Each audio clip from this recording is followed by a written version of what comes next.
ভাই, তুই একটা জিনিস কি জানিস? হ্যাঁ বল, কি ব্যাপার? লেখাপড়া করেছে, গাড়ি ঘোড়া চড়েছে, এটা আমরা ছোটবেলা থেকে শুনে আসছি। কিন্তু অ্যাকচুয়ালি এটা ছিল ব্রিটিশদের তৈরি করা একটা মিষ্টি ফাঁদ।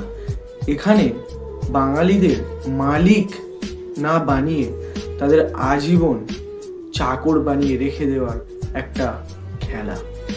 ব্রিটিশদের আসার আগে পর্যন্ত বাঙালিরা এই চাকরির ভিখারি ছিল না।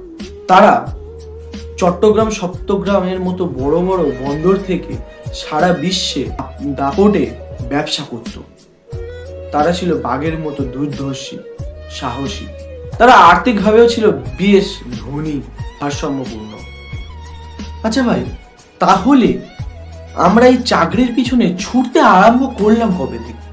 ভাই, এবারে শোন ব্যাপারটা কি হয়েছিল। 1757 সালে ব্রিটিশরা আমাদের মতো এই বাঙালি বিজনেসম্যানদের দেখে তারা ভয় পেয়ে গিয়েছিল। তারা বুঝেছিল তাদের যদি এই দেশে টিকে থাকতে হয় তাহলে একদল অনুগত চাকর তৈরি করতে হবে। তারপরে খেললো তারা সেই ঘৃণ্যতম খেলাটি।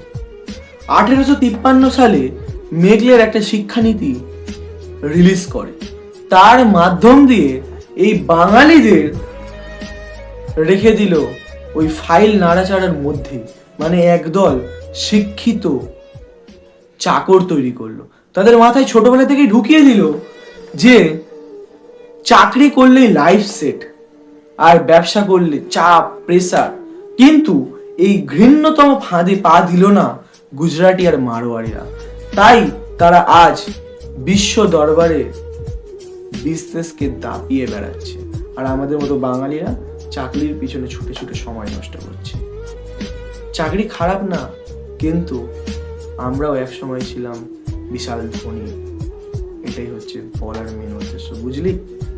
আচ্ছা, এবারে তাহলে বুঝতে পারলাম ব্যাপারটা।